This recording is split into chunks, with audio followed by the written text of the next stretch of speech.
ஆண்டவரும் இரட்சகருமாய் இயேசு கிறிஸ்துவின் நாமத்தினாலே உங்கள் யாவருக்கும் என் அன்பின் வாழ்த்துக்களை தெரிவித்துக் கொள்கிறேன். கர்த்தர் நல்லவராயிருக்கிறார். லூக்கா எழுதின சுவிசேஷம், லூக்கா சுவிசேஷ புஸ்தகம் 17ஆம் அதிகாரம்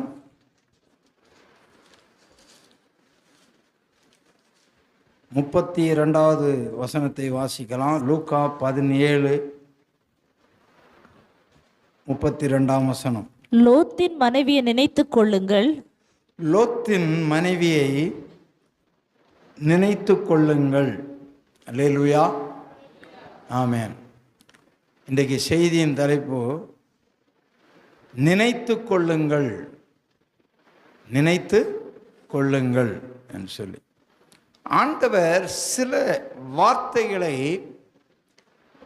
முக்கியப்படுத்தி சொல்லியிருக்கிறார். ஆகாயத்து பறவைகளை கவனித்து பாருங்கள் அப்படின்னு சொல்லியிருப்பார். ஆகாயத்து பறவைகளை கவனித்து பாருங்கள். இங்கே சொல்கிறார், லோத்தின் மனைவியை நினைத்து கொள்ளுங்கள் என்று சொல்கிறார். பவுலப்போஸ்தலன் கூட அநேக இடங்களிலே எச்சரிக்கையாயிருங்கள், ஜாக்கிரதையாயிருங்கள், இப்படிலாம் இதெல்லாம் ஒரு சிலதான முக்கியமான வார்த்தைகள். இங்கே ஆண்டவர் நான் சொல்லுகிறார், லோத்தின் மனைவியை நினைத்து கொள்ளுங்கள் என்று சொல்லுகிறார். ஏன் அதை அங்கே சொன்னார் என்று சொல்லி பார்க்கும்போது 26ஆம் வசனத்திலிருந்து நாம் வாசிக்க வேண்டும். வாசிங்க 26ஆம் வசனத்திலிருந்து. நோவாவின் நாட்களில் நடந்தது போல மனுஷகுமாரனுடைய நாட்களிலும் நடக்கும். மனுஷகுமாரனின் நாட்களிலும் நடக்கும். நோவா பேழைக்குள் பிரவேசித்த நாள் வரைக்கும், நோவா பேழைக்குள் பிரவேசித்த நாள் வரைக்கும் ஜனங்கள் புசித்து குடித்தார்கள், குடித்தார்கள், பெண் கொண்டு கொடுத்தார்கள். ஜலப்பிரளயம் வந்து, பாருங்க, ஜலப்பிரளயம் வந்து, பெருவெள்ளம் வந்து எல்லாரையும் அழித்து போட்டது. லோத்தினுடைய நாட்களில் நடந்தது போலவும் நடக்கும். ஜனங்கள் புசித்தார்கள், குடித்தார்கள், கொண்டார்கள், விற்றார்கள், நட்டார்கள், கட்டினார்கள். லோத்து சோதோமை விட்டு புறப்பட்ட நாளில் வானத்திலிருந்து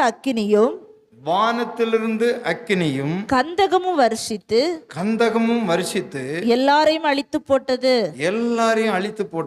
மனுஷகுமாரன் வெளிப்படும் நாளிலும் அப்படியே நடக்கும். அந்த நாளிலே வீட்டின் மேல் இருப்பவன் வீட்டில் உள்ள தன் பண்டங்களை எடுத்துக்கொண்டு போக இறங்காமல் இருக்க கடவன். அப்படியே வயலில் இருக்கிறவன் பின்னிட்டு திரும்பாமல் இருக்க கடவன் என்று சொல்லிவிட்டு தான் சொன்னார், லோத்தின் மனைவியை நினைத்து கொள்ளுங்கள் என்று. இங்கே ஏன் இந்த காரியங்களை சொன்னார் என்றால், இயேசு கிறிஸ்து தம்முடைய சீசர்களுக்கு அநேக போதனைகளை பண்ணும்போது இயேசுவினுடைய 2ஆம் வருகை குறித்து அவர் பேசினார். அப்பொழுது ஜனங்கள் அங்கே கேட்கிறார்கள், இந்த 2ஆம் வருகை, மனுஷகுமாரனுடைய வருகை எப்பொழுதையா நடக்கும் என்று சொல்லி கேட்கிறார்கள். அப்பொழுதுதான் ஆண்டவர் சொன்னார், நோவாவின் நாட்களிலே நடந்தது போல நடக்கிறது மனுஷகுமாரன் காலத்திலும். நோவா பேழைக்குள் பிரவேசித்த நாள் வரைக்கும் ஜனங்கள் என்ன பண்ணாங்க? புசித்தாங்க, குடித்தாங்க, பெண் கொண்டாங்க, பெண் எடுத்தாங்க. அதுபோல் லோத்தின் நாட்களிலும் நடந்தது போல நடக்கும். ஜனங்கள் புசித்தார்கள், குடித்தார்கள், கொண்டார்கள், விற்றார்கள், நட்டார்கள், கட்டினார்கள். எல்லாம் வேலைகள் நடந்துட்டு தான் இருக்கு. ஆனால் என்ன ஒன்று இல்லை என்றால், தெய்வ பயம் மட்டும் இல்லை. என்ன இல்லை? தெய்வ பயம் மட்டும் இல்லை, மீதியெல்லாம் மக்கள் நடத்திட்டு தான் இருந்தாங்க. 2வது ஒன்று சொன்னார், எச்சரிப்பின் சத்தத்தை மக்கள் கேட்கவில்லை. நான் சொன்னேன், மனம் திரும்புங்க, உங்களை ரட்சித்து கொள்ளுங்க. அதுக்கு தான் நோவா காலத்தில் பேழையை கட்டி பேழையில் பிரவேசிங்க, மழைக்காலம் மழை வரப்போகுது, பூமியை அழிக்கப் போகிறேன் நான், மனுஷனுடைய அக்கிரமம் பெருகி கொண்டு போயிட்டது என்று சொன்னபோது எல்லாரும் பரிகசித்தார்களே தவிர, கொண்டார்கள், கட்டினார்கள், நட்டார்கள், விற்றார்கள், வாங்கினார்கள், சாப்பிட்டார்கள், புசித்தார்கள், குடித்தார்கள், பெண் கொண்டா எல்லாம் செய்தார்களே தவிர தேவனுடைய சத்தத்தை அவர்கள் கேட்கவே இல்லை என்று சொல்லப்பட்டு சொல்லிவிட்டு சொல்கிறார், மனுஷனுக்குமாரனுடைய நாட்களிலும் இப்படி நடக்கும். எப்படி லோத்தினுடைய நாட்களிலே வானத்திலிருந்து அக்கினியும் கந்தகமும் இறங்கி அந்த இடத்தை எரித்து சுட்டெரித்து போட்டதோ, மனுஷகுமாரன் நாட்களிலும் நடக்கும். அதனால வயலில் இருக்கிறவன் எதையாவது எடுக்கலான்னு போகாது, வீட்டின் மாடியில் இருக்கிறவன் எதையாவது எடுத்துடலாம் அப்படின்னு சொல்லிட்டு என்ன பண்ணக்கூடாது, போகக்கூடாது. அந்த எக்காலம் தொனிக்கும் இயேசுடைய வருகை வரும்பொழுது நான் அதை பண்ணுகிறேன், இதை பண்ணுகிறேன், கொஞ்சம் இதை செய்துறேன்னு சொல்லிட்டு இருக்கக்கூடாதான். அதற்கு ஆயத்தமாக இருங்கன்னு அர்த்தம். என்ன அர்த்தம்? ஆயத்தமாக இருங்க, இயேசுடைய வருகை வெகு சீக்கிரம். அதுக்கு திருஷ்டாந்தங்கமாக 2 சம்பவம் நடந்தாகி விட்டதுன்னு சொல்கிறார். ஒன்று எதை சொன்னார்? நோவா காலத்தில் சம்பவித்தது சொன்னார். ஒன்று லோத்தின் நாட்களே சம்பவித்தது சொன்னார். சொல்லிவிட்டு சொல்லுகிறார், நீங்கள் அந்த நாளுக்கு ஆயத்தமாக இருங்க, அந்த நாளில் யாரும் இடறி போகாதுங்க, லோத்தின் மனைவியை நினைத்து கொள்ளுங்கள் என்று சொன்னார். அல்லேலூயா சொல்லலாமா? லோத்தின் மனைவியை நினைத்து கொள்ளுங்கள் என்று சொன்னார். அப்படியே லோத்தின் மனைவியை ஏன் நினைக்கணும்? அப்போ என்ன அங்கே லோத்தின் மனைவி என்ன பண்ணினாள் என்று சொல்லி நாம் ஆராய்ந்து பார்க்க வேண்டும். பிரியமானவர்களே, ஆதியாகமம் 19ஆம் அதிகாரத்திலே இந்த சம்பவம் இருக்கிறது. இந்த லோத்தினுடைய மனைவி சம்பவம் எல்லாம் இங்கே இருக்கிறது. 12ஆம் வசனத்திலிருந்து வாசிக்கலாம். பின்பு அந்த புருஷர் லோத்தை நோக்கி இவ்விடத்தில் இன்னும் உனக்கு யார் இருக்கிறார்கள்? இவ்விடத்திலே இன்னும் உனக்கு யார் இருக்கிறார்கள்? மருமகனாவது உன் குமாரராவது உன் குமாரத்திகளாவது பட்டணத்தில் உனக்குரிய எவர்களாவது இருந்தால் அவர்களை இந்த ஸ்தலத்திலிருந்து வெளியே அழைத்து கொண்டு போ. நாங்கள் இந்த ஸ்தலத்தை அழிக்க போகிறோம். இவர்கள் கூக்குரல் கர்த்தருடைய சமூகத்தில் பெரிதாய் இருக்கிறது. இவர்களுடைய கூக்குரல் கர்த்தருடைய சமூகத்தில் பெரிதாய் இருக்கிறது. இதை அழிக்க கர்த்தர் எங்களை அனுப்பினார் என்றார்கள். நன்றாய் கவனிக்க வேண்டும். இந்த லோத்து இப்பொழுது எங்கே குடியிருக்கிறார் என்று சொன்னால், அவர் சோதோம் குமாரா பட்டணத்திலே அவர் குடியிருக்கிறார். சோதோம் குமாரா பட்டணமானது மிகவும் மோசமான ஒரு பட்டணமாக இருந்தது. அந்த மக்களுடைய பாவம் அது அதிகமாக ஓரினை சேர்க்கை என்று சொல்லி இப்பொழுது சொல்லி கொண்டிருக்கு. ஆணுக்கு ஆண் கல்யாணம் பண்ணுகிறது, பெண்ணுக்கு பெண் கல்யாணம் பண்ணுகிறது. இது இப்பொழுது மலிந்து கொண்டு போகிறது. அதை சட்டமாக்க வேண்டும் என்று சொல்லி போராடி கொண்டிருக்கிறார்கள். இப்படி இது ஒரு அவலட்சணமான காரியம். இது ஒரு மரபுக்கு புறம்பான ஒரு காரியம். இது ஒரு துர் இச்சைக்கு சரீரத்தைக்கு இடம் கொடுக்கிற ஒரு காரியமாக இருக்கிறது. அந்த ஊரிலே தான் யார் வாழ்ந்து கொண்டிருக்கிறான்? லோத்தும் அவனுடைய குடும்பமும் வாழ்ந்து கொண்டிருக்கிறது. அப்பொழுது அங்கே வருவதற்கு முன்பதாக ஆபிரகாமினிடத்திலே அந்த தூதர்கள் போய் அங்கே அவர்களுடைய குடும்பத்திலே உட்கார்ந்து பேசி சாப்பிட்டு அந்த ஆபிரகாமுடைய வீட்டை ஆசீர்வதித்து, அடுத்த முறை வரும்போது உன் மனைவிக்கு ஒரு பிள்ளையை பெற்றெடுப்பாள் என்றெல்லாம் வாக்குத்தத்தம் சொல்லிவிட்டு அவர்கள் சொன்னார்கள், நாங்கள் இப்பொழுது அந்த சோதோம் கொமோரா பட்டணத்துக்கு போகிறோம். அது ரொம்ப மோசமான பட்டணமாயிட்டது. அதனுடைய அக்கிரமம், ஐயோ என்னால் பார்க்க முடியவில்லை, சகிக்க முடியவில்லைன்னு சொல்லும்போது அந்த 18ஆம் அதிகாரத்தில் பார்க்கும்போது அந்த ஆபிரகாம் அந்த கர்த்தருக்கு முன்பாக நிற்கிறான்.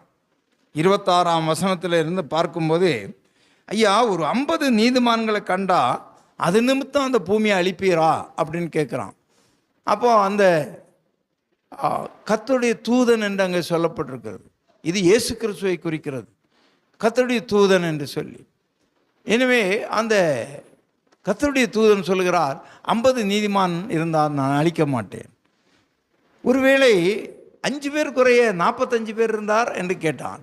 இல்லை, 45 பேர் இருந்தாலும் அழிக்க மாட்டேன். திரும்பவும் கேட்குறான், ஒருவேளை 40 பேர் இருந்தால், இல்லை நான் அழிக்க மாட்டேன். ஒவ்வொரு முறையும் ஆபிரகாம், ஐயா உமக்கு கோபம் வராது இருப்பதாக இன்னும் ஒரு முறை கூட நான் கேட்குறேன் ஐயா அப்படின்னு அப்படியே இறங்கி இறங்கி இறங்கி இறங்கி இறங்கி 32ஆம் வசனம் 32ஆம் வசனம் கடைசியில் 10 நீதிமான்கள் நிமித்தம் நீர் அழிப்பீரா, அப்படியும் அழிக்க மாட்டேன்னு சொல்லிட்டார். எத்தனை பேர் இருந்தால்? 10 நீதிமான்கள் இருந்தால் கூட அந்த பட்டணத்தை நான் அழிக்க மாட்டேன் அப்படின்னு சொன்னார். சோதரம். இப்போ இந்த ஊரில் தான் யார் இருக்கிறது? லோத்து இருக்கிறாரு, அவருடைய மனைவி இருக்கிறாங்க, அவனுக்கு 2 பெண் பிள்ளைங்க இருக்கிறாங்க. அந்த 2 பெண் பிள்ளைங்களை கல்யாணம் பண்ணக்கூடிய 2 மருமக்கள் இருக்கிறாங்க. 6 பேர் இருந்தா. இந்த 6 பேரும் 10 பேர் இருந்தால் கூட என்ன பண்ண மாட்டேன். அப்போ 10 பேரும் இல்லை.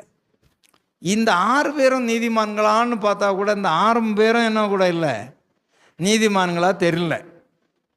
சோத்திரம். அப்போது இவன் வாழ்ந்த ஊர், இவன் தெரிந்து கொண்டு வாழ்ந்த ஊர் மோசமான ஊரை தெரிந்து கொண்டான். நன்றாய் கவனிக்கணும்.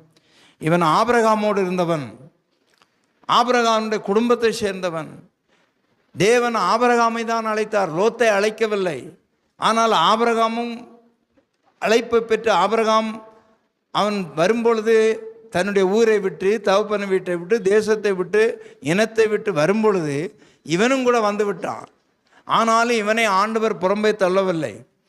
12ஆம் அதிகாரம் 13ஆம் அதிகாரத்தில் பார்க்கும்போது பூமி தாங்கக்கூடாத ஆசீர்வாதங்களை ஆபிரகாமுக்கும் கொடுத்தார், லோத்துக்கும் கொடுத்தார். லோத்துக்கும் திரளான ஆடு மாடுகள் இருந்தது, மந்தைகள் இருந்தது. அவர்கள் ஒருமித்து தங்க அந்த இடம் பூமி தாங்கவில்லை. அவ்வளவு ஒரு நிலைமை காணப்பட்டது. எல்லாருக்கும் ஆசீர்வாதம் இருந்தது. இப்பொழுது ஆசீர்வாதம் நிறைய வந்த உடனே சண்டை வருது, சண்டை வருது. ஆமாம், சண்டை வந்தோடனே அந்த மந்தை மேய்ப்பருக்கும் ஆபிரகாமின் மந்தை மேய்ப்பருக்கும் லோத்துண்ட மந்தை மேய்ப்பருக்கும் சண்டை வரும்போது ஆபிரகாம் சொல்கிறார், லோத்தை கூப்பிட்டு, நாம் சகோதரர்கள், நமக்குள்ளாக சண்டை வேண்டாம், ஒன்று செய், நீ உன் வேலைக்காரர்களோடு உன் மனைவி மக்களோடு நீ என்ன பண்ணு, ஏதாவது போயிரு, நான் ஒரு பக்கம் போகிறேன், நீ ஒரு பக்கம் போ, நான் வலது பக்கம் போனால் நீ இடது பக்கம், இல்லை நீ முதலாவது தெரிந்து கொள், நீ இந்த பக்கம் போனால் நான் அந்த பக்கம் போயிடுறேன். எப்படியோ 2 பேரும் பிரிந்தார்கள். முதல் நீ தெரிந்து கொள். அப்பொழுது இந்த சோதோம் கொமோராவை பார்க்கும்போது ஏதேன் தோட்டத்தை போல வளமிக்க ஒரு இடமாக தெரிந்ததாம் பெரியமாள். அதை தெரிந்து கொண்டு லோத்து போய்விட்டார். அப்பொழுது ஆண்டவர் ஆபிரகாமை பார்த்து, நீ வடக்கையும் தெற்கையும் கிழக்கையும் மேற்கையும் பார், நீ அந்த இடம்லாம் சுற்றி நட, அந்த இடம்லாம் உனக்கு நான் தருகிறேன்னு சொல்லி அந்த ஒரு சாதாரண பூமியை தான் ஆண்டவர் அவன் தெரிந்து கொண்டான், அவன் எடுத்தான். ஆனால் ஆண்டவர் அந்த ஆபிரகாமோடு இருந்து அவனை ஆசீர்வதித்தார். லோத்து போன ஊரில் அங்கே லோத்துக்கும் அந்த பட்டணத்தில் பயங்கர கொள்ளையர்கள் வந்து, சிற்றரசர்கள் வந்து அந்த தேசத்தை கொள்ளையிடும்போது லோத்தையும் அவனுடைய மனைவி மக்கள் எல்லாரையும் பிடிச்சிட்டு போயிட்டாங்க. ஆனால் இதை அறிந்து ஆபிரகாம் போய் அவர்களை என்ன பண்ணான்? மீட்டு கொண்டு வந்தான், சண்டையிட்டு மீட்டு கொண்டு வந்தான். ஆனாலும் கூட இந்த ஊரில் வந்தோமே, இந்த ஊரில் நம்ம கொள்ளையடித்துட்டு போயிட்டோமே என்று சொல்லி மறுபடியும் அவன் அந்த ஆபிரகாமோட ஒப்புரவாவி நாம் ஒருமித்து இருப்போம் என்று இல்லை. அவன் எங்கே தான் இருந்தான்? சோதோம் கொமோராவில் தான் இருந்தான். புரிகிறதா? அந்த ஊரிலே தான் இருந்தார். அந்த ஊர் மோசமான ஊர். அந்த ஊர் கலாச்சாரங்கள் மோசம். அதைத்தான் இந்த லோத்தினுடைய பிள்ளைகளும் கற்றுக்கொண்டார்கள். ஆமாம், நாம் நினைக்கலாம் அவர்களுடைய பிள்ளைகள் பயபக்தி உள்ள பிள்ளைகளாக நல்ல பிள்ளைங்களாக இருந்தாங்கன்னு. அவர்களுடைய செயல்களுடைய முடிவிலை பார்க்கும்போது அவர்கள் நல்லவர்களாகவே இல்லை. அவர்கள் அந்த ஊரில் என்னென்ன நடந்ததோ தீமைகள், எந்தெந்த தவறுகளையும் இவர்களும் அதில் பழக்கம் கொண்டவர்களாக காணப்பட்டார்கள். இப்பொழுது இந்த லோத்து தன்னுடைய மருமக்களிடத்தில் சொல்கிறான், ஏப்பா கடவுள் இப்படியாக வந்து எச்சரித்திருக்கிறார், அதனால் என்ன பண்ணலாம் என்று கேட்கும்போது 14ஆம் வசனம் வாசியுங்கள். ஆதியாகமும் 19:14. அப்பொழுது லோத்து புறப்பட்டு தன் குமாரத்திகளை விவாகம் பண்ண போகிற தன் மாரோட பேசி, நீங்கள் எழுந்து இந்த ஸ்தலத்தை விட்டு புறப்படுங்கள், கர்த்தர் இந்த பட்டணத்தை அழிக்கப் போகிறார் என்றான். அவனுடைய மருமக்கள் மாரில் பார்வைக்கு அவன் பரிகாசம் பண்ணுகிறதாக கண்டது. இல்லையா? சொல்லலாமா? அன்பு தெய்வ பிள்ளைகளே, இதுதான் இங்கே ஒரு காரியம். ஒரு ரட்சிப்பை குறித்து நன்றாய் கவனிக்க வேண்டும். ஒரு ரட்சிப்பை குறித்து அங்கே ஒரு சுவிசேஷம் அறிவிக்கப்படுகிறது. அதுதான் நீங்கள் எடுக்க வேண்டும். ஒரு ரட்சிப்பை குறித்த சுவிசேஷம். என்ன ரட்சிப்பை குறித்த சுவிசேஷம்? இந்த ஊர் பொல்லாத ஊராக இருக்கிறபடினாலே இந்த ஊரில் இருக்கிற பொல்லாத கிரியைகள் என்னிடத்து சமூகத்தில் வந்து எட்டினது. நான் இந்த ஊரை அழிக்கப் போகிறேன். எனவே நீங்கள் இந்த ஊரை விட்டு புறப்பட்டு நீங்கள் வெளியே வாருங்கள் என்று சொல்லி ஒரு நற்செய்தி வருகிறது.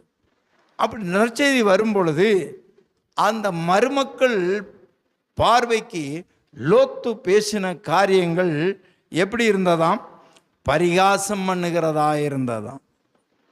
அப்படிதான் நோவா காலத்தில் மக்கள் சொன்னார்கள், பரிகசித்தார்கள். எங்கேயா உலகம் அழிய போகுது, எப்படி உலகம் அழிஞ்சிரும், அதெல்லாம் சும்மா என்று. அன்பு தெய்வ பிள்ளைகளே, இன்றைக்கும் நம்முடைய கிறிஸ்தவ சமுதாயம் சுவிசேஷத்தை அறிவித்து கொண்டிருக்கிறது.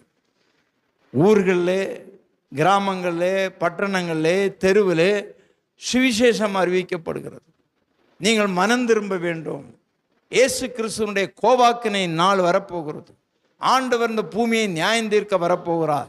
எனவே நீங்கள் தப்பித்து கொள்ளும்படி நீங்கள் அன்றைக்கு பேழையிலே வாங்கள் என்று சொன்னார். இன்றைக்கு இந்த இடத்தை விட்டு புறப்படுங்கள் என்று சொல்லுகிறார்.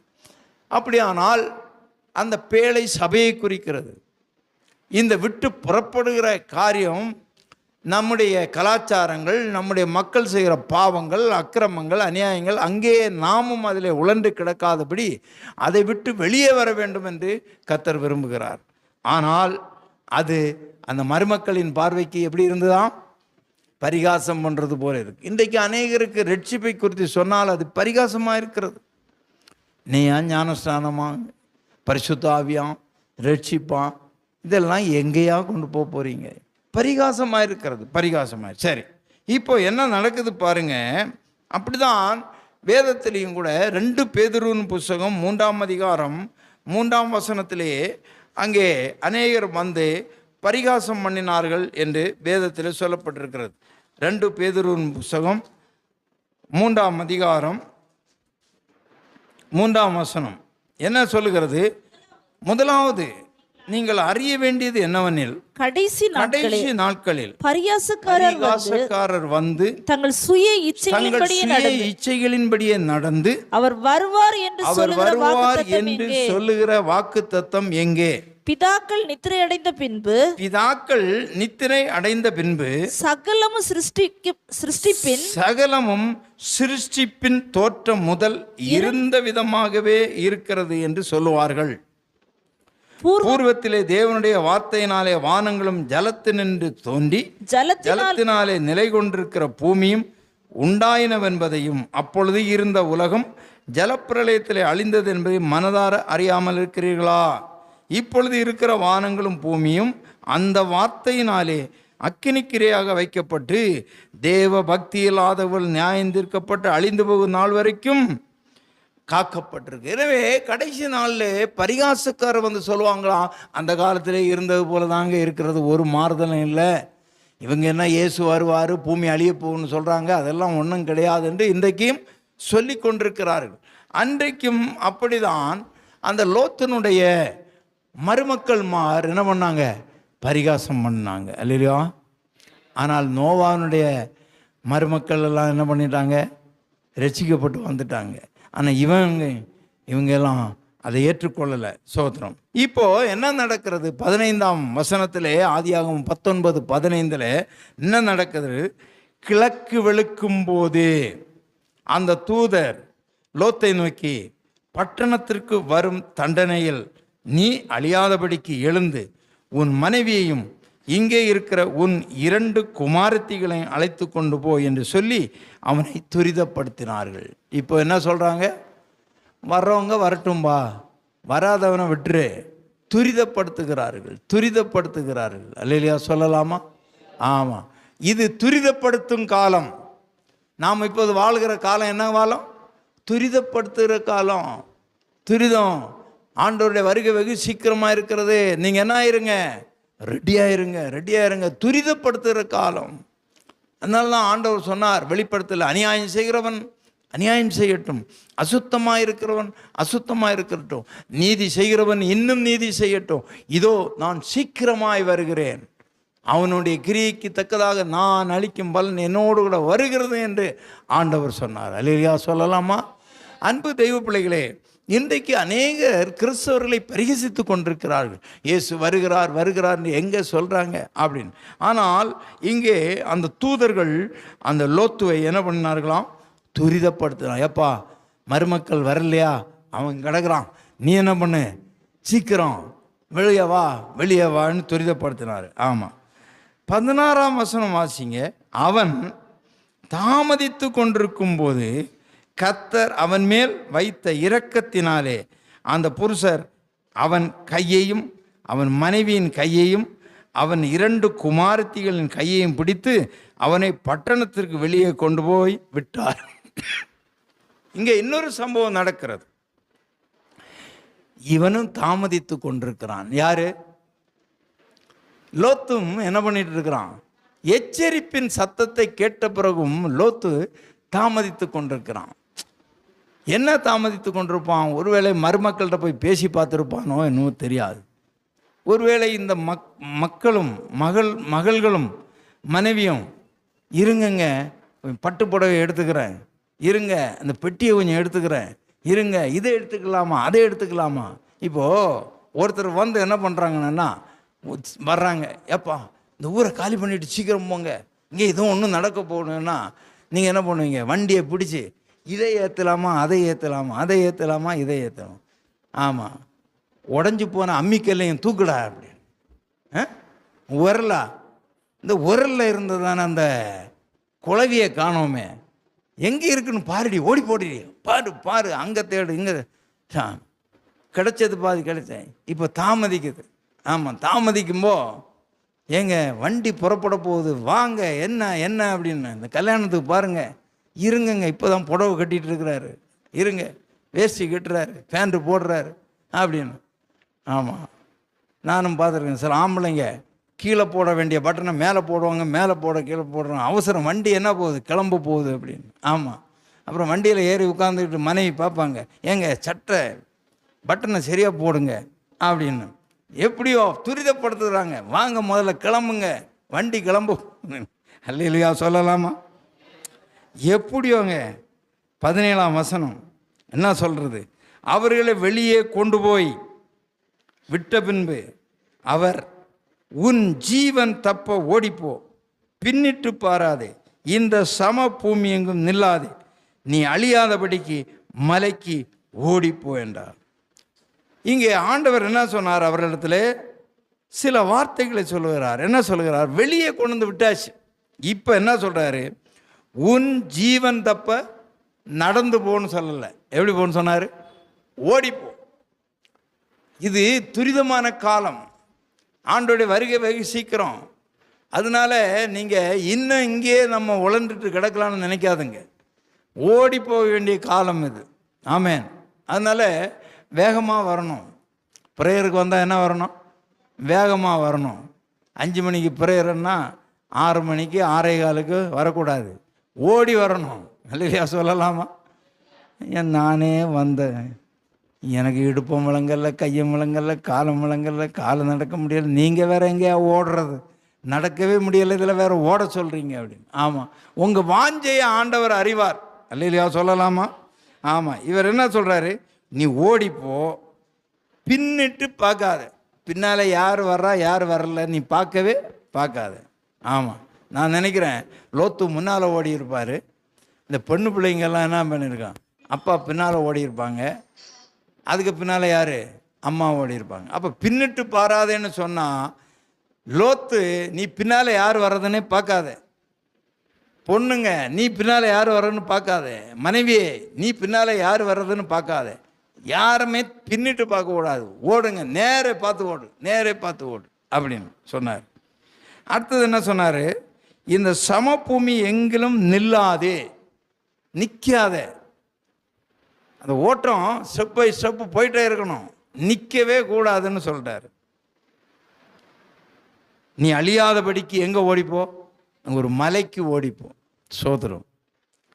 அதுதான் சங்கீதத்தின் புஸ்தகத்தில் 1ஆம் சங்கீதத்தில் இருக்கும். என்ன சொல்லப்பட்டிருக்கோங்க? அது ஒருத்தர் எடுத்து வாசிங்க.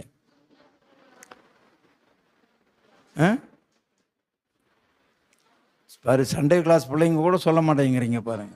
1ஆம் சங்கீதம் 1ஆம் வசனம். துன்மார்க்கருடைய ஆலோசனை நடவாமலும் பாவிகளுடைய வழியில் நில்லாமலும் உட்காராமலும். புரிகிறதா?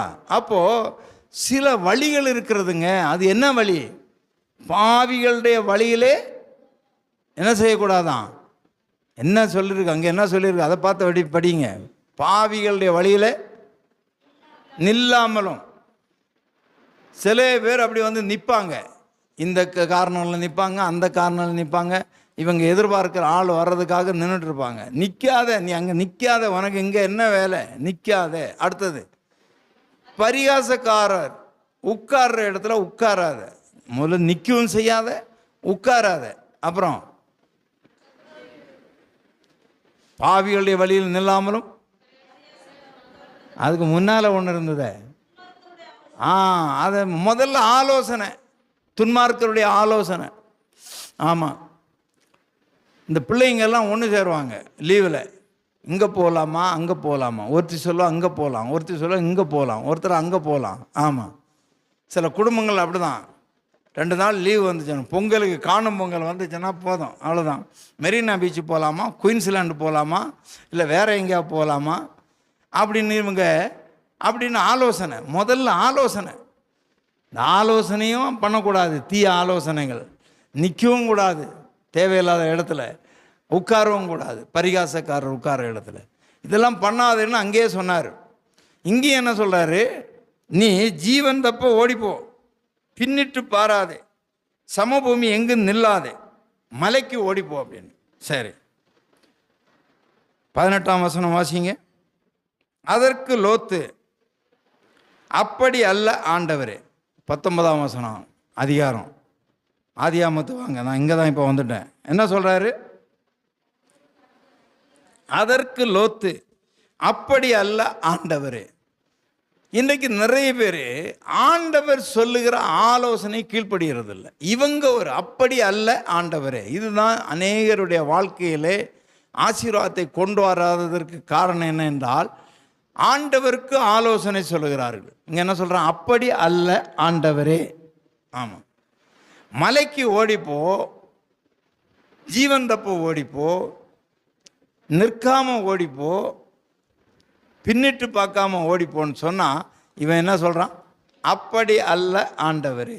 ஆமாம், இன்னைக்கு நிறைய பேர்கிட்ட ஞானஸ்தானம் எடுக்க சொன்னால், அப்படி அல்ல, நான் சின்ன பிள்ளையாக இருக்கும்போது எடுத்துட்டேன், அப்படி அல்ல, இப்படி அல்ல, அப்படி அல்ல. ஆண்டவர்கிட்ட என்ன பண்ணுறது? குறுக்கு கேள்வி கேட்கக்கூடாது. மலைக்கு ஓடி போக சொன்னால் என்ன பண்ணணும்? ஓடி போகணும். ஓடி போக சொன்னது அவர் தானே. உனக்கு வயசானாலும் வயசாகட்டாலும் சொன்னவர் அவர் தானே. அதுக்குள்ள பலனை என்ன பண்ணுவார்? தருவார். அல்லையா சொல்லலாமா? ஆமாம். இங்கே பாருங்க, அதுக்கு லோத்து சொல்கிறார், அப்படி அல்ல ஆண்டவரே, உமது கண்களில் உமது அடியானுக்கு கிருபை கிடைத்ததே, என் பிராணனை காக்க தேவரீர் எனக்கு செய்த கிருபையை பெரிதாக விளங்க பண்ணினீர் அப்படின்னு சொல்கிறார். என்ன சொல்கிறாரு? சோதோமை அழிய போகுது, அக்கினியும் கந்தகமும், அதனால் உம்முடைய கண்களில் எனக்கு கிருபை கிடச்சி நீ வெளியே வர சொல்லிட்டுரு, என் பிராணனை காக்க எனக்கு கிருபையை பெருசாக விளங்க பண்ணினீர்னு சொல்லி, மலைக்கு போக என்னால் முடியாது. என்ன இல்லை? மலைக்கு போக என்னால் முடியாது. ஆமாம், இந்த பிள்ளைங்களை கூட தான், ஒரு குடம் தண்ணி இடமா, எனக்கு முடியாது. கடைக்கு போட்டு வா, எனக்கு முடியாது, எனக்கு முடியாது, எனக்கு முடியாது. இது சொல்லக்கூடாது. ஆண்டவர் ஒரு காரியத்தை செய்ய சொன்னால் என்ன பண்ணணும்? செய்யணும். ஆண்டவர்கிட்டே என்ன பண்ணுறது? எனக்கு முடியாது. ஆமாம், இங்கே ஓடி போக எனக்கு முடியாது. என்ன சொல்கிறாரு? தீங்கு என்னை தொடரும், நான் மரித்து போவேன். இவரே ஒரு கணிப்பு. ஆண்டவர் என்ன சொன்னார்? உன் ஜீவன் தப்ப ஓடிப்போ, அந்த மலைக்கு போ. இவன் என்ன சொல்கிறான்? மலைக்கு போக முடியாது, தீங்கு என்னை தொடரும், நான் மரித்து போவேன். ஆமாம், ஆண்டவர் நிறைய பேருக்கு நல்ல வாழ்க்கையை கொடுத்தா இவங்க மரணத்தை தான் தேடிட்டு இருப்பாங்க. நீ நல்லா இரு, நீ இங்கே போய் தப்பிக்கோ, இதை செய்து தப்பிக்கோ, இதை பண்ணணும் வழியை காட்டுனா, நான் மரித்து போவேன், நான் அங்கே போக மாட்டேன், நான் அதை செய்ய மாட்டேன், நான் என்ன பண்ணிடுவேன்?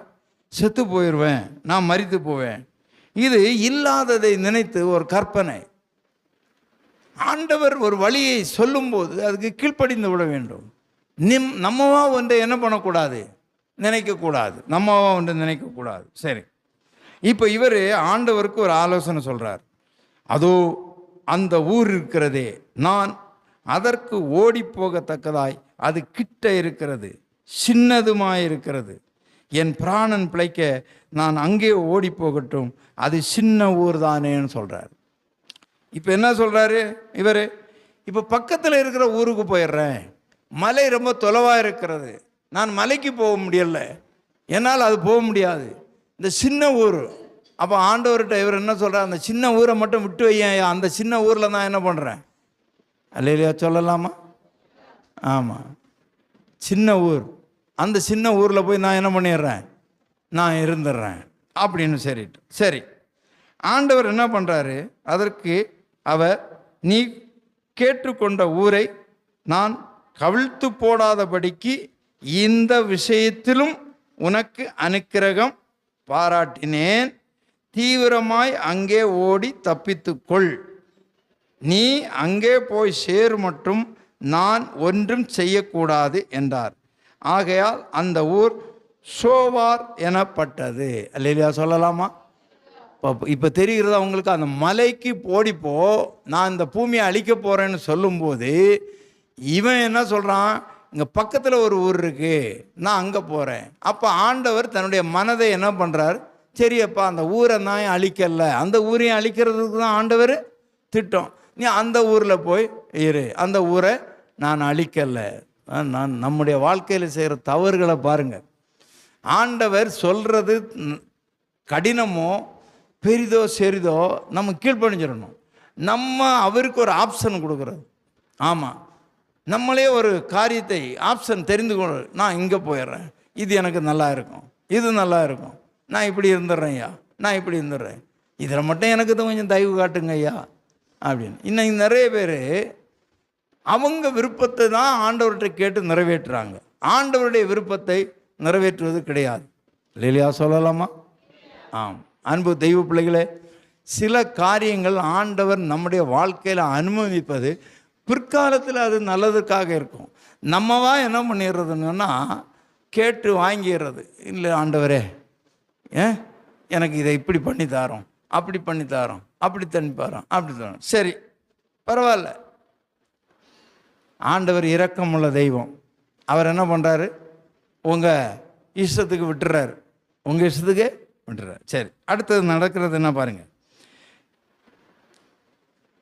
நான் அது வரைக்கும் நீ போ, நான் அங்கே அழிக்கலை, சரி பரவாயில்ல, தீவிரமாய் அங்கே ஓடி தப்பித்துக்கொள், நீ அங்கே போய் சேர் மட்டும் நான் ஒன்றும் செய்யக்கூடாது என்றார்.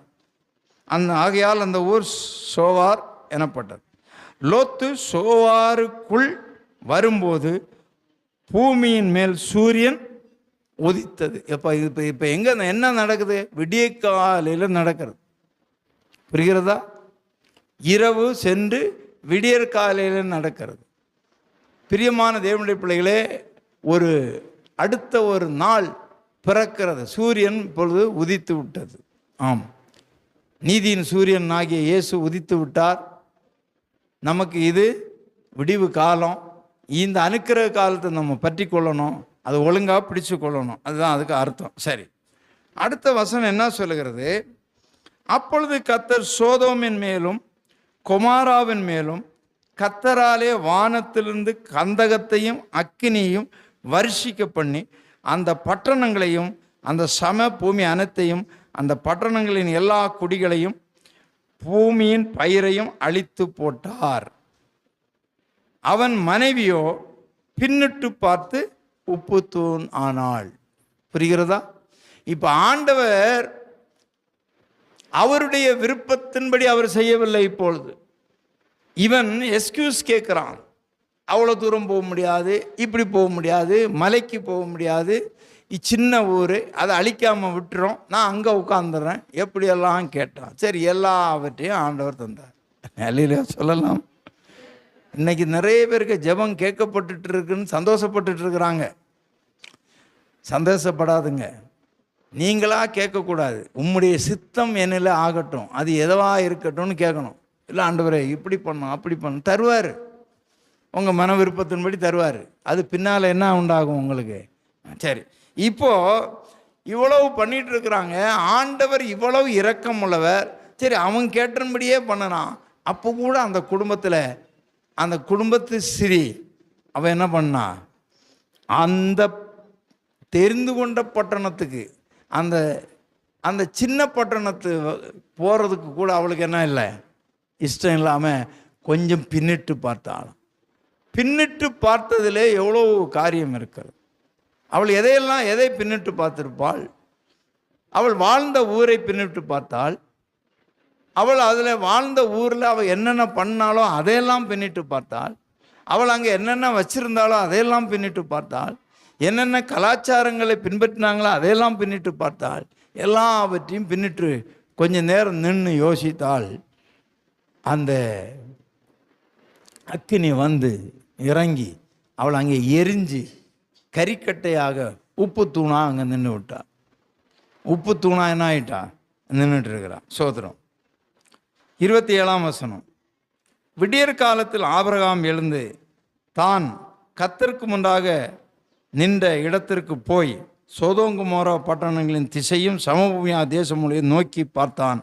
அந்த பூமி புகை, சூளையின் புகை போல எழும்பிட்டு. எப்படி எழும்பிச்சான்? ஐயோ! ஆபிரகாம் இப்போ வந்து எட்டி பார்க்குறாரு. என் சகோதரன் என்ன ஆனானோ, மனைவி என்ன ஆனோ, மக்கள் என்ன ஆனாலோ, ஐயோ என்னை விட்டு பிரிஞ்சு போனான், இப்படி ஆயிடுச்சே, ஆண்டவர் அவர்களுக்கு ஏதாவது ஒரு உதவி செய்திருப்பாரான்னு பார்க்குறான். அந்த ஊர் எரிஞ்சு சூளையை போல புகை பயங்கரமாக அது ஆகிறது. சரி, இப்போ தொடர்ந்து வாசிங்க. தேவன் அந்த சமபூமியின் பட்டணங்களை அழிக்கும்போது தேவன் ஆபிரகாமை நினைத்து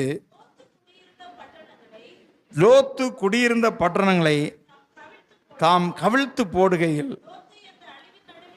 தப்பி போக பண்ணும்படி அனுப்பிவிட்டார். பின்பு லோத்து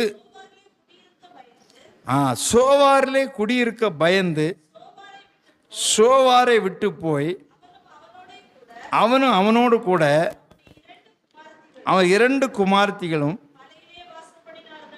ஆண்டவர் முதல்ல எங்கே போக சொன்னார்? மலைக்கு தான் போக சொன்னார். இவன் தான் என்ன பண்ணான்? எனக்கு பக்கத்தில் இருக்கிற ஊரை உண்டு, சரி உன் இஷ்டத்துக்கு ஊருக்கு போயிட்டான். அங்கே போயிட்டு இப்போ அவனுக்கு அங்கே திருப்தி இருக்கா? புரிகிறதா? ஆண்டவர் நீங்கள் கேட்குறத கொடுப்பாரு, ஆனால் அதுலையாவது நீங்கள் திருப்தியாக இருக்கிறீங்களான்னு பார்த்தா அதுலேயும் திருப்தி இல்லை. அல்லேலூயா சொல்லலாமா? எங்கள் ஒரு அக்காவுக்கு கதையை சொல்கிறேன். நீங்கள் எல்லாம் நல்ல பிள்ளைங்களாக இருப்பீங்கன்னு நினைக்கிறேன். எங்கே நீங்கள் இருக்கிறீங்களோ அங்கே இருங்க.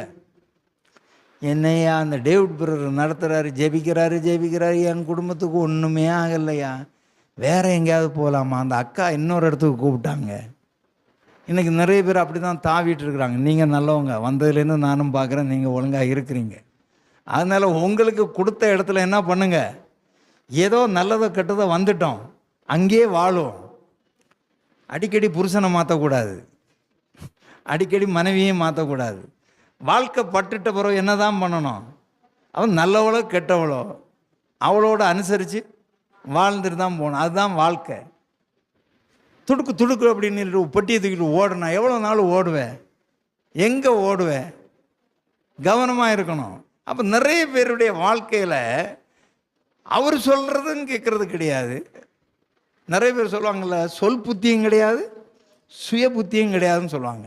இப்போ இவனுக்கு சொன்னார், கேட்கல, சுய புத்தி இருந்தது. அந்த புத்தியில் போனான். அங்கேயாவது இருக்கிறானா? அங்கேயும் இல்லை. இப்போது திரும்ப எங்கே போகிறான்? மலைக்கு போகிறான். அவர் காட்டின மலைக்கு போனானா இல்லை வேறு மலைக்கு போனானான்னு நமக்கு தெரியாது. அல்லேலூயா சொல்லலாமா? ஆனால் அவன் ஆண்டவர் காட்டின மலைக்கு நிச்சயமாக போயிருக்க மாட்டான். இவன் தெரிந்த இடத்துல இருக்கிறதுக்கும் இவனுக்கு குடியிருக்கிறதுக்கு விருப்பம் இல்லை. மனிதனுடைய சிலர் சொல்லுவாங்க, மனுஷனுடைய மனசு குரங்கு மாதிரின்னு. இந்த மரம் விட்டு அந்த மரம், அந்த முன்னிட்டு மரம், இங்கேருந்து அங்கே, அங்கேருந்து இங்கே தாவி தாவி தாவி தாவி தாவி. வேண்டாம், நிலையாக இருங்க. சோத்திரம். யாரோ ஒருத்தர் ஏதோ நினச்சிட்டு இருக்கிறீங்க, இங்கேருந்து அங்கே ஓடலாமா, அங்கேருந்து இங்கே ஓடலாமா, அங்கே ஓடலாமா, இங்கே ஓடலாமா, அங்கே மாமன் மக இருக்கிறான், அங்கே அண்ணன் இருக்கிறாங்க, அக்கா இருக்கிறாங்க, அண்ணி இருக்கிறாங்க. நீ எங்கே போனாலும் உனக்கு வாழ்க்கை இல்லை. இதுதான் வாழ்க்கை, இங்கே தான் இருந்து ஆகணும். அல்லேலூயா சொல்லலாமா? ஆமாம். சரி, இப்போ என்ன நடக்குது பாருங்க, நல்லா கவனிங்க. கழுதை தேஞ்சு கட்டரும்பா போகிற கதை இதுதான் பாருங்க. இப்போ என்ன நடக்குது? பின்பு லோத்து சோவாரிலே குடியிருக்க பயந்து சோவாரை விட்டு போய் அவனும் அவனோடு கூட. அப்போ இவன் கடவுளை நம்பி இல்லைங்க. அதான் நான் சுருக்கமாக சொன்னேன். இவனுக்கு ஒரு பயம், அவன் சோவாரில் இருந்துங்க மக்கள் ஏதாவது பண்ணிடுவாங்களா. இவன் கர்த்தரோடு இல்லை. இன்றைக்கு நிறைய பேருடைய வாழ்க்கை கர்த்தரோடு இல்லை. இவங்களுடைய பலத்தை சார்ந்து, இவங்களுடைய சுய புத்தியை சார்ந்து இருக்கிறார்கள். கர்த்தரோடு இல்லை. இவனுக்கு ஒரு பயம். சோவாரில் இருக்கிறதற்கு பயந்து விட்டு என்ன பண்ணுகிறான்? சோவாரை விட்டு அவனும் அவனோட கூட அவனுடைய 2 குமார்த்திகளும் மலையிலே வாசம் பண்ணினார்கள். அங்கே அவனும் அவனுடைய 2 குமார்த்திகளும் ஒரு கெபியிலே குடியிருந்தார். இப்போ மலையிலே வாசம் பண்ணாங்க. என்னென்னா மலையிலேயே திரிகிறாங்க. இங்கே கிடைக்குமா, இங்கே என்ன கிடைக்குமா, இங்கே மரத்துலேருந்து எதாவது கிடைக்குமா, இங்கே ஏதாவது தேன்கூடு இருக்கா, இங்கே ஏதாவது முயல் கிடைக்குமா, இங்கே ஏதாவது காடை கௌதாரி கிடைக்குமா, இப்படின்னு நாடு ஓடியாக சுற்றுறாங்க. கடைசியில் எங்கே போய் சேர்ந்தாங்க? ஒரு குகையில் போய் சேர்ந்தாங்க. அல்லேலூயா சொல்லலாமா? ஒரு குகையில் போய் சேர்ந்தாங்க. இப்போ குகையில் போய் குடியிருந்தார். இப்போ பாருங்க, அப்பொழுது மூத்தவள் இளையவளை பார்த்து, நன்றாய் கவனிக்கணும், வார்த்தைக்கு அர்த்தம் இருக்குது, படிக்கணும். மூத்தவள் இளையவளை பார்த்து, நம்முடைய தகப்பன் முதிர் வயதானார், பூமி இங்கு நடக்கிற முறைமையின்படியே நம்மோடு சேர பூமியிலே ஒரு புருஷனும் இல்லை. இவங்களே ஒரு முடிவு பண்ணிட்டாங்க. உலகத்தை விட்டு இவங்க போகல. இவங்க எதை விட்டு தான் போனாங்க? சோதோம் குமாரை விட்டு தான் போனாங்க. இப்போ சோவாரில் போனாங்க, அங்கேயும் மக்கள் இருக்கிறாங்க. ஆண்டவர் காட்டின மலைக்கு போயிருந்தால் அங்கேயும் மக்கள் இருப்பாங்க.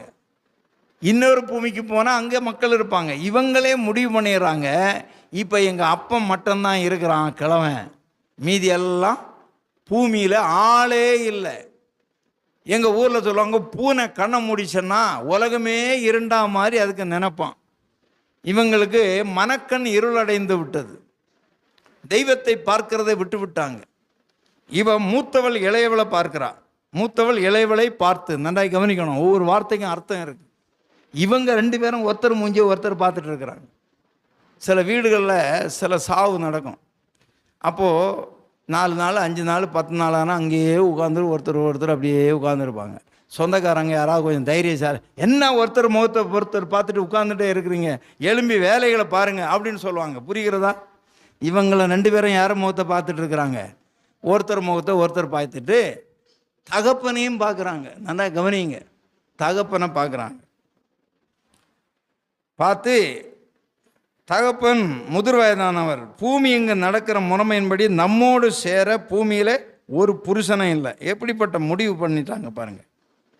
நம்முடைய தகப்பனால் சந்ததி உண்டாகும்படி அவருக்கு மதுவை குடிக்க கொடுத்து அவரோடைய சயனிப்போம் வா.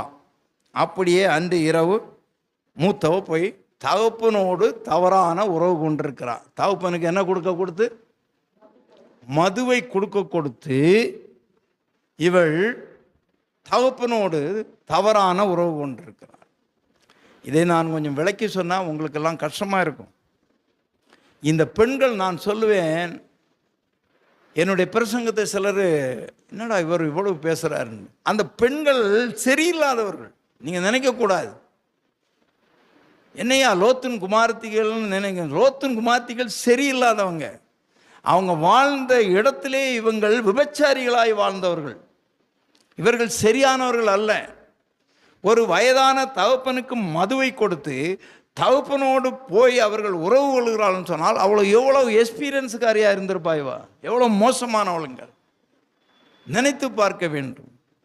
அப்படியே பண்ணிவிட்டால் 2வது நாளும் இளையவள் போய் தவறு பண்ணிவிட்டா. இதில் என்ன ஒற்றுமை பார்த்தீங்களா? 2 பேரும் கைகோத்து ஜோம் பண்ணியிருப்பாளுங்களா? உலகமே அழியலையே. நோவா காலத்தை அழிஞ்ச மாதிரி உலகமே அழிஞ்சா போயிடுச்சு? கிடையாதே. ஒருத்தர் கையை பிடிச்சி ஒருத்தர் ஜோம் பண்ணி இருக்கலாம்ல. தகப்பனுடைய ஆலோசனை கேட்டிருக்க, அவனுக்கு மதுவை குடிக்க கொடுத்துட்டாங்க. இவங்களே ஒரு ஆலோசனை பண்ணிட்டாங்க. இவங்களெல்லாம் விபச்சாரிகள். பிரியமான தேவனுடைய பிள்ளைகளே, இது உலக மயக்கம். உலக மயக்கம் நமக்குள்ள ஒரு காலம் வரக்கூடாது. கர்த்தருடைய பிள்ளைகள் முன்னேறுவதற்கு, அவர்கள் தன் வாழ்க்கையிலே நன்றாயிருப்பதற்கு, எதிர்காலத்தை நாம் நன்றாக்கி கொள்வதற்கு தேவ ஆலோசனையை கேட்கணுமே தவிர நம்முடைய ஆலோசனையே பண்ணக்கூடாது. புரிகிறதா சொல்கிறது? அதுக்காக நான் சொல்கிறது விபச்சாரம் அல்ல. நம்முடைய உலக சிநேகிதம் கர்த்தருக்கு முன்பாக பகை என்று சொல்லப்படுறது. உலக ஐடியாக்கள் தான் நமக்கு வருமே தவிர கர்த்தருடைய ஐடியாவே வராது நிறைய பேருக்கு. ஆமாம், நிறைய பேர் கையில் 10 ரூபா வந்தால் போதும், எங்கேயா வட்டிக்கு கொடுக்கலாமா, பண்டு நடத்தலாமா, பண்டு கொடுக்கலாமா, அதை பண்ணலாமா, வட்டிக்கு கொடுக்கலாமா, இதெல்லாம் என்ன யோசனை?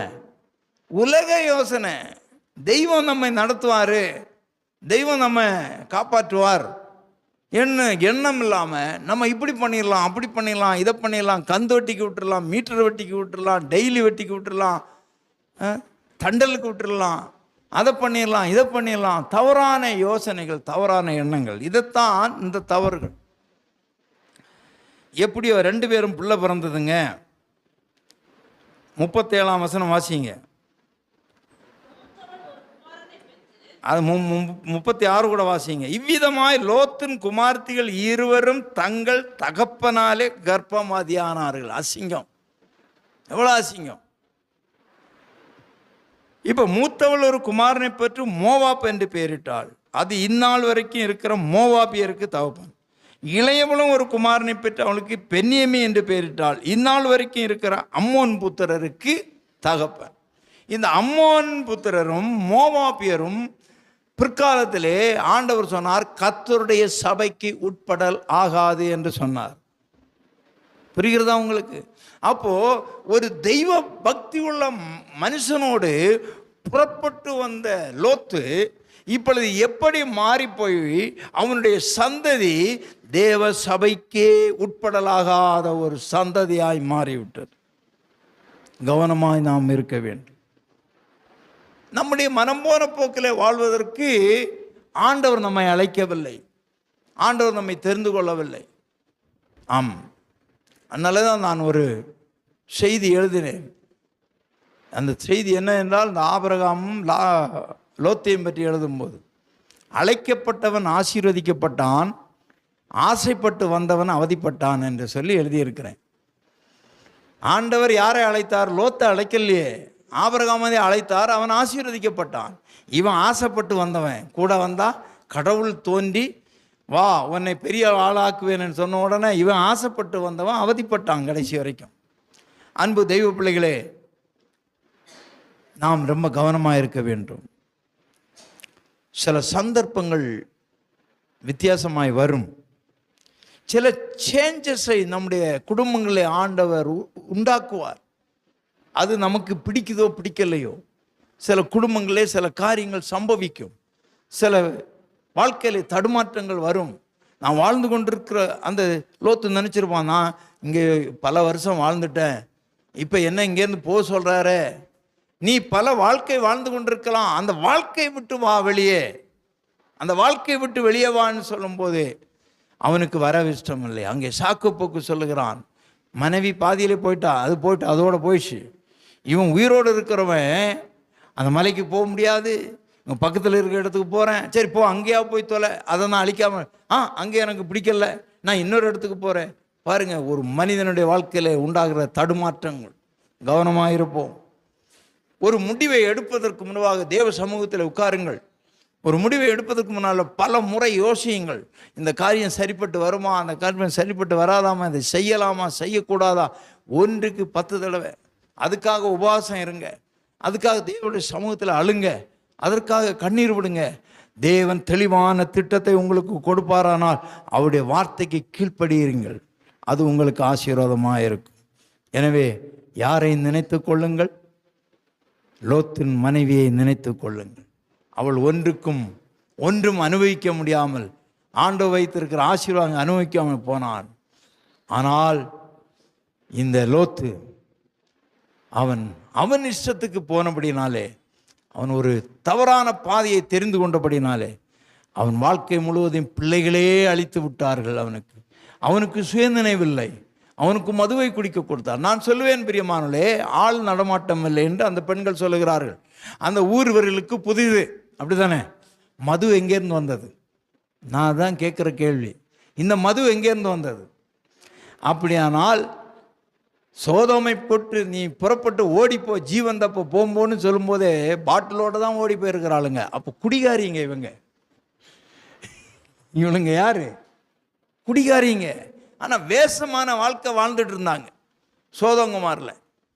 ஆமாம், பாட்டிலோட வெளியே வந்துட்டாங்க. அங்கே சொல்கிறாங்க, இங்கே யாரும் ஆள் இல்லை, எல்லாம் ஊர் புதுசு, எல்லாம் புதுசு, இப்போ மலையில் குடியிருக்கிறாங்க. உனக்கு எங்கேருந்து மதுபானம் வந்தது? அப்போ நீ வாழ்ந்த வாழ்க்கையே சரியில்லை. நீ அங்கேயே மறைமுகமாக நீ என்ன பண்ணிட்டு இருந்திருக்கிற? சாராயம் விற்றுட்டு இருந்ததுங்களோ குடிச்சிட்டு இருந்ததுங்களோ தெரியாது, அதில் கொஞ்சம் மூட்டை கட்டிட்டு வந்து தகப்பனுக்கு கொடுத்து எவ்வளோ சீர்கெட்டு போயிடுச்சு. நன்றாக யோசித்து பாருங்கள், இந்த சம்பவத்தை உங்களுக்கு புரியும்.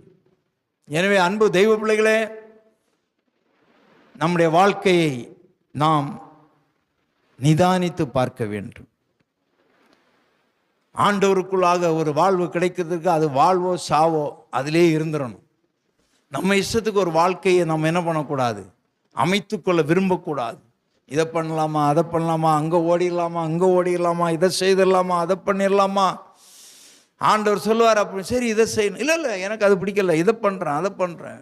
வேண்டாம் பெரியமானே, முழங்கால் படியிடலாம். பரலோக பிதாவே உமக்கு ஸ்தோத்திரம். எங்களுடைய இஷ்டம் ஒன்றும் வேண்டாம் ஆண்டவரே, எங்கள் மனம் போன போக்கிலே நாங்கள் வாழ்ந்தது போதும் ஆண்டவர். உம்முடைய சித்தத்தை நாங்கள் பூர்ணமாய் நிறைவேற்ற கிருபைதார். லோத்தின் மனைவியை நினைத்து கொள்ளுங்கள் என்று சொன்னீங்கப்பா. எவ்வளவு கொடியதான பாவங்களுக்குள்ளாக மாறிவிட்டார்கள். அவள் சந்ததியே தேவ சமூகத்திலே வர முடியாமல் போய்விட்டதே ஆண்டவரே. கர்த்தாவே, அப்படிப்பட்ட வாழ்க்கை வேண்டாம் ஆண்டவரே. நாங்கள் உம்முடைய வார்த்தைக்கு கீழ்ப்பணிந்து சீருள்ள பிள்ளைகளாய் வாழ அனுக்கிரகம் பாராட்டும். உம்முடைய வருகைக்காக எங்களை ஆயத்தப்படுத்தும், பரிசுத்தப்படுத்தும். உம்முடைய வருகை வெகு சீக்கிரம், அதற்கு ஆயத்தமாக கிருபைதார். இயேசுவின் ஜெபிக்கிறேன் பிதா.